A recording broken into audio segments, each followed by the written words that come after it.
Hey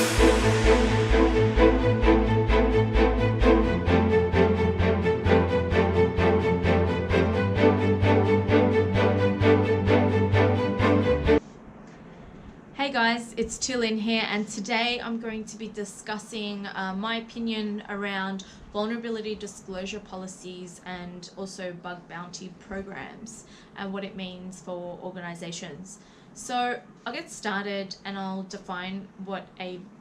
vulnerability disclosure policy is, also known as a VDP.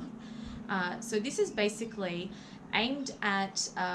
organizations to provide straightforward guidelines on a trusted relationship between security researchers, also known as white hat hackers, and organizations. So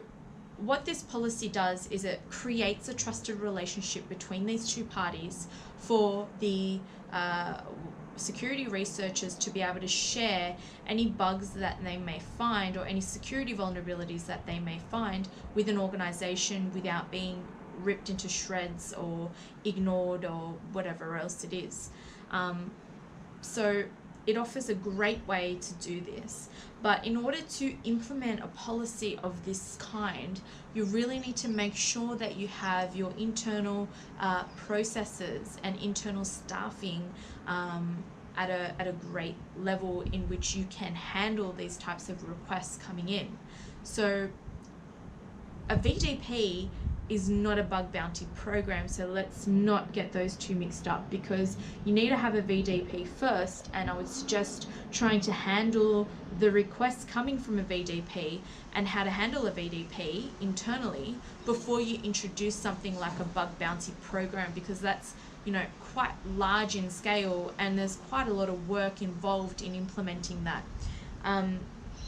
A couple of things to be aware of: there are so many aspects of your organization which you'll need to have on board or have the support of to be able to do a VDP, because, you know, a lot of the time it's not in a lot of organizations' risk appetite to create a policy of this kind. You know, it is a little bit controversial for some companies, and it does open a few loopholes in terms of, you know, legal ramifications and potentially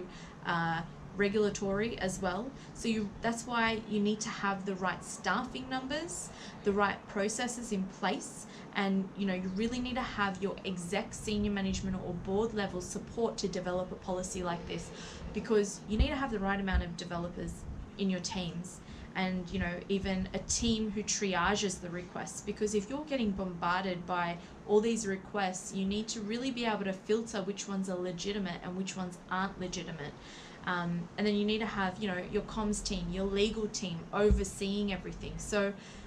it's quite important that this is carefully integrated and carefully implemented in an organization. That's all for today, guys, but if you have any further questions, please let me know, or if you want me to do another video to go into a bit more depth around this, please let me know. Cheers, guys.